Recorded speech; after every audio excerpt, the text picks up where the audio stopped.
Nah, pemirsa, diet detox itu katanya kan untuk menghilangkan racun dari tubuh. Nah, racunnya sebenarnya apa? Ada nggak sih yang sarapan pakai sianida? Kan nggak ada kayaknya ya. Amit-amit, amit-amit ya dokter Vito. Ini untuk kenalan dulu deh, secara singkat aja ya. Maksudnya apa sih racun yang mesti dikeluarin tuh apa, dokter Maria? Bener banget sih, jadi dokter Vito, mana ada sih orang makan sengaja racun gitu ya. Jadi sebenarnya yang mau biasanya orang identik dengan diet detox itu nomor 1 untuk turunkan berat badan. Yang kedua untuk katanya membuang racun-racun dari badan yang ya itu tadi dokter Vito ngomongnya racun apa kita juga nggak tahu karena secara alami badan kita dari kulit aja sebenarnya sudah ada proses detox. Liver kita atau hati kita sudah ada proses detox. Kemudian belum lagi ginjal gitu ya, secara organ badan manusia yang penting sehat sebenarnya proses detoksifikasi secara alami itu terjadi. Tapi trennya muncullah berkembang diet-diet detox ini yang katanya untuk menurunkan berat badan. Nomor 1 itu paling disukai cewek-cewek ya. Betul. Kemudian lagi toksin yang nggak jelas datangnya dari mana, ya mungkin saja ada dari makanan-makanan yang kurang bersih yang kita nggak tahu kapan kita konsumsi.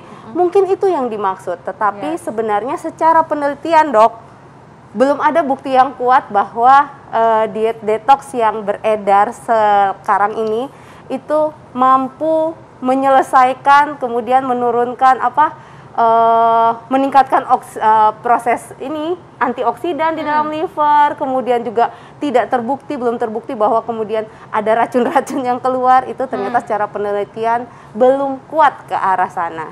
Oh gitu. Tapi pastinya ada dong ya yang bermanfaat buat tubuh, nanti kita akan bahas ya. Itu fakta mitos dulu dokter Arlin, silakan. Iya, karena banyak sekali nih fakta mitos yang beredar di masyarakat nih dokter. Yang pertama, hindarilah makanan berlemak saat kita melakukan diet detox. Ini fakta atau mitos dokter? Ini sebenarnya mitos. Oh, jadi mitos. gini, kalau secara tren memang rata-rata pelaku diet detox ini itu berusaha mengurangi sekali konsumsi lemak. Lemak itu biasanya diidentikan datang dari dari minyak gitu ya, minyak yang dia gorengan, gitu ya. kemudian makanan yang diolah menggunakan minyak. Akan tetapi kan diet detox banyak banget nih dokter Arlin. Ada yang hanya pakai buah, ada yang kemudian dicampur sedikit dengan kacang-kacangan gitu ya. Ada kemudian lagi yang benar-benar hanya herbal-herbal yang kita tidak tahu ternyata di dalamnya tetap ada kandungan lemaknya. Jadi apakah selalu pasti diet detox bebas harus rendah lemak? Kalau mengikuti tren biasanya iya, tetapi sayangnya kita tanpa kita sadari sebenarnya diet detox yang tanda kutip belum jelas guideline-nya ini biasanya tetap saja ada komponen lemak yang terikut. Gitu. Nah, dokter Arlin, aku mau cerita nih, ada pasien-pasien yang memang sekarang cenderung terobsesi ya. Jadi mereka itu kayak, dok saya tiap hari nih makan misalkan makan ini selada. apa sih selada ya? Selada dokter Vito. Orang ke dapur ya ketahuan. Ya. Nah, ini taunya jadi doang ya. Jadi sayuran ini katanya kalau misalkan dibikin jus itu bisa mendorong zat-zat racun-racun itu keluar dari tubuh kita. Katanya itu, karena tinggi antioksidannya. Iya, tinggi antioksidan ya, benar ya. Iya. Ini fakta atau mitos? Ya, ini fakta kalau kaitannya tinggi antioksidan, tetapi tidak hanya sayur ini yang berkilo-kilo dikonsumsi kemudian masalah selesai, semua permasalahan kesehatan selesai berkat mengonsumsi selada berkilo-kilo gitu ya dalam waktu sekian hari. Karena biasanya yang dirasakan bukan secara bukti penelitian tapi yang dirasakan lebih ke arah testimonial gitu ya. Kalau orang yang konsumsi cenderung detox gitu, banyak sayur, itu badannya lebih enak. Kenapa lebih enak? Karena tadi asupan lemak jenuhnya jadi berkurang, seratnya cukup, pencernaannya lancar, ke belakangnya jadi lancar gitu ya. Jadi ada dampak-dampak baik yang dirasakan, tetapi ini tidak seragam. Tidak semua orang sama merasakan bahwa setelah detox badannya lebih enakan. Ya pengen sih dia tuh yang lancar tuh lancar rezeki gitu ya. Ya pengen kalau gitu ya, saya mau ikutan langsung daftar. Nih dok, tapi ini ada lagi nih ya, fakta mitos ini sebenarnya menarik banget ya. Katanya makin banyak minum nih dokter, semakin baik dan mudah untuk membersihkan diri dari zat-zat racun. Apakah ini fakta? Apakah ini mitos dokter? Jangan dijawab dulu dokter. Sesaat lagi kita akan kembali, tetap di Hidup Sehat. Kembali lagi Hidup Sehat pemirsa. Itu tadi ya kita udah seger-seger ya lihatnya, ada buah-buahan semuanya biasanya itu emang di jus, katanya sih buat ikutin tren yang namanya diet detox. Nah, ini mengenai diet detox, ada juga nih fakta mitos yang belum dijawab sama Dokter Maria tadi. Kalau misalnya kita makin banyak minum air putih, itu ternyata semakin baik dan mudah juga untuk tubuh mengeluarkan racun-racun. Nah, itu fakta atau mitos, dokter? Itu mitos. Iya, jadi gini, dalam arti konsumsi air yang terlalu berlebihan tidak sesuai dengan kebutuhan tubuh, berarti kan ini air akan dibuang. Tapi memang kalau kekurangan air juga, terus haus pastinya haus benar ya. Kemudian mulai pusing lah, mulai nggak enak di seluruh badan. Dehidrasi Kemudian ya. Biasanya sih ada organ-organ yang kita agak-agak khawatir nih kalau kelebihan cairan berlebihan banget berhari-hari. Salah satunya ginjal dan salah duanya. Yang kedua biasanya jantung dan paru gitu ya Dokter Vito ya. Ini jagonya juga nih. Dia mungkin kadang-kadang bagi pasien dipikir nih ganti oli kali mesin ya. Jadi kalau minum air terus keluar larut semuanya gitu.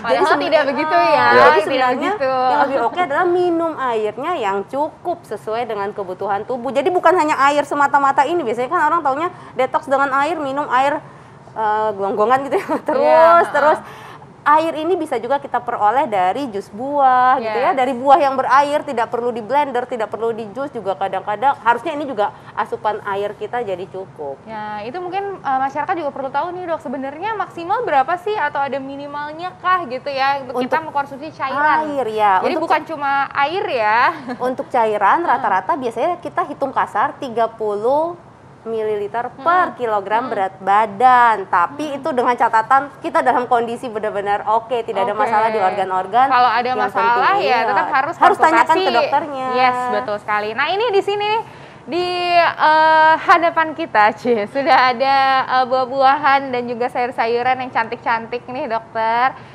Seperti dokter, makasih. Tadi ini sebenarnya aku yang beli ya, sorry. Oh gitu, oke. Dan ini juga udah ada kacang-kacangan juga. Ini gitu kacang ya, beneran, Dokter Arlene, bukan kacang-kacangan. Kacang-kacangan kan kacang Oke, baik. Ya, oke. Ini kacang-kacangan bukan maksudnya? Beras-berasan. Beras merah. Ini kacang bukan? Ini kenapa ada salmon di sini? Salmon, ya? nanti dijelasin makanya. Karena memang nggak cuma air aja sebenarnya. Kalau kita mau mendapatkan efek dari tadi katanya antioksidan atau mungkin untuk mencegah supaya kita terlalu banyak menumpuk lemak-lemak, mungkin ada hal yang lain mesti dilakukan. Ini apa aja coba? Mungkin yang pertama kali ya lemak tadi ya. Katanya orang kan takut karena gemuk kan? Ya, betul. Jadi asupan lemak yang berlebihan otomatis kita akan beresiko ya ke pembentukan plak pembuluh darah, tumpukan lemak, berat badan makin lama makin naik. Tapi badan kita kan secara alami butuh lemak. Lemaknya harus yang baik dong. Lemak yang baik datang dari mana? Misalnya dari buah alpukat, dari ikan laut dalam, bisa dari ikan kembung. Contohnya di sini sih adanya ikan salmon. Jadi jangan khawatir sama lemak yang ada di ikan karena ikannya baik. Kecuali ikannya digoreng mungkin ya, jadinya ketambahan minyak goreng, berarti lemak yang bikin nggak enak di badan tadi jadi ikut ke berarti enaknya diapain nih dok? Dipepes, salmon dipepes. Oh, Indonesia banget ya. Indonesia banget ya. Biasanya di grill atau ditumis sebentar gitu ya. Atau sekarang zaman sekarang ada yang lagi ngetren air fryer gitu juga bisa ya dok? Boleh sekali ya, itu teknik-teknik supaya mengurangi minyak. Lalu ada lagi nih kacang-kacangan. Walaupun yang di sini mungkin tidak, jangan dicontoh ya, ini kacangnya berlapis dengan tepung. Karena kita tidak juga berkeinginan ada asupan gula atau karbo simple atau refined karbo yang datang misalnya dari tepung. Berarti ini malah tidak bagus berarti ya dok ya? Ya, kacangnya oke, biji-bijiannya oke, tapi mungkin tambahan-tambahan proses pengolahannya membuat yang harusnya badan kita lebih baik lagi, liver lebih bagus kerjanya, ginjal lebih bagus kerjanya, akhirnya menjadi tumpukan lemak. Padahal lemak kan juga kalau numpuk kemana-mana dampaknya ya. Benar. Ini kalau kacang yang ini sebenarnya lumayan, tapi dia kayaknya ini disalut dengan gula nih. Garam atau gula gitu ya, ada bumbu ya. Belum sempat saya coba. Padahal Dokter Vito yang beli kan. Yang beli karena buat yang lain, oke. Ya. Fakta mitos yang berikutnya nih, kondisi pasien dengan orang diabetes ya, penyandang diabetes ini nggak boleh sembarangan melakukan diet detox. Ini fakta atau mitos? Ini sudah pasti mitos. Jadi gini, diet detox yang tadi dari awal kita omongin itu biasanya cenderung adalah dari cairan, kemudian buah-buahan dan sayur-sayuran yang di blender sekian banyak, kemudian dilakukan sepanjang hari dalam kurun waktu tertentu. Ini biasanya detox yang lazim beredar gitu ya. Ada yang sayur saja, ada yang buah, ada buah dan sayur. Nah, untuk golongan tertentu, terutama golongan rentan, sebaiknya jangan coba-coba melakukan ini karena ingatlah hasilnya juga tidak bisa kita pukul rata seragam sama, akan merasakan rasa nyaman di badan. Siapa aja sih yang golongan rentan? Ibu hamil, ibu menyusui, anak-anak, orang tua. Kemudian orang-orang yang memang walaupun usia produktif, lagi rasanya sehat, tapi sebenarnya memiliki penyakit kronis. Penyakit kronis itu banyak jenisnya, bisa kita kategorikan di sini termasuk diabetes atau kencing manis. Kemudian lagi ada penyakit ginjal, ada penyakit jantung atau komplikasi semuanya. Ya, termasuk cancer. Tadi mungkin saya yang kurang jelas, berarti fakta ya, berarti kan karena tadi kan kata-katanya bahwa tidak boleh sembarangan mengkonsumsi. Kalau tidak boleh sembarangan, ini fakta. Fakta ya, berarti. Fakta ya. Jadi hati-hati ya yang buat berarti diabetes. benar-benar harus hati-hati kalaupun memang meskipun masih muda ya dok ya, tapi juga udah punya penyakit gitu ya, tetap aja harus konsultasi dulu sama dokter ya. Oke, selanjutnya nih dokter. Orang yang menjalani diet detox bisa kekurangan asupan energi, cairan, dan juga nutrisi tertentu. Ini fakta atau mitos? Ini fakta. Fakta ya dok ya. Karena udah jelas ya. Tadi ngeliatin saya mikir, itu pada nggak lemes apa ya? Jadi gini, beberapa orang kan rasanya nyaman karena tadi ya buang air besarnya jadi lebih enak, seratnya, saluran cernanya juga bagus kerjanya. Tapi beberapa orang jadi lemes. Kenapa? Karena biasanya asupan detox itu kan nggak lama-lama gitu ya. Biasanya ada yang 4 hari, ada yang 7 hari gitu. Proteinnya biasanya kurang. Orang-orang tertentu kalau kekurangan protein ini mudah lemes, dan hati-hati kalau kekurangan protein jangka panjang yang mungkin sebelumnya sudah kekurangan protein, dipicu lagi dengan detox yang makin tipis atau makin rendah proteinnya. Hati-hati, musim sekarang kita sedang menghadapi pandemi di mana kita butuh sistem imun yang baik, dan ini salah satu penunjang yang paling utama adalah bahan makanan sumber protein. Oh gitu dokter, wah berarti ini harus hati-hati juga ya kalau misalnya lemes ya, kalau iya udah pasti lemes dong dok ya. Oke, nih selanjutnya nih dokter, fakta atau mitos kalau detoksifikasi atau mengeluarkan racun dari tubuh itu sebenarnya sudah cukup dengan tubuh kita memiliki ginjal yang berfungsi dan juga hati, jadi nggak perlu lagi kita itu sebenarnya diet detox. Ini fakta atau mitos? Aduh, saya mau jawab dengan amat saya setuju, dan berarti ini adalah fakta. Jadi tadi ya diet detox itu berkembang sedemikian rupa, tetapi balik lagi penelitian pendukungnya belum terbukti dengan jelas, belum ada guideline-nya berapa buah yang Anda konsumsi. Tapi yang sudah jelas-jelas dari atas Tuhan memberikan badan kita dengan liver yang baik atau hati yang baik, kemudian lagi ginjal, kemudian kulit juga baik-baik aja kesehatannya. Sebenarnya fungsi detoksifikasi tetap berjalan walaupun kita dalam kondisi sedang tertidur. Jadi yang harus kita jaga justru adalah bagaimana fungsi liver kita tetap bekerja dengan baik dan juga fungsi ginjal kita tetap bekerja dengan baik. Salah satunya dengan konsumsi makanan yang sehat, yang direkomendasikan adalah gizi seimbang. Jadi yang lemak-lemak jahat keluarin, tepung-tepungan, gula terlalu banyak keluarin. Nah iya ya. Gitu ya. Apalagi lemak-lemak yang jahat itu mungkin susah bertobat menjadi baik ya kadang-kadang ya. Jadi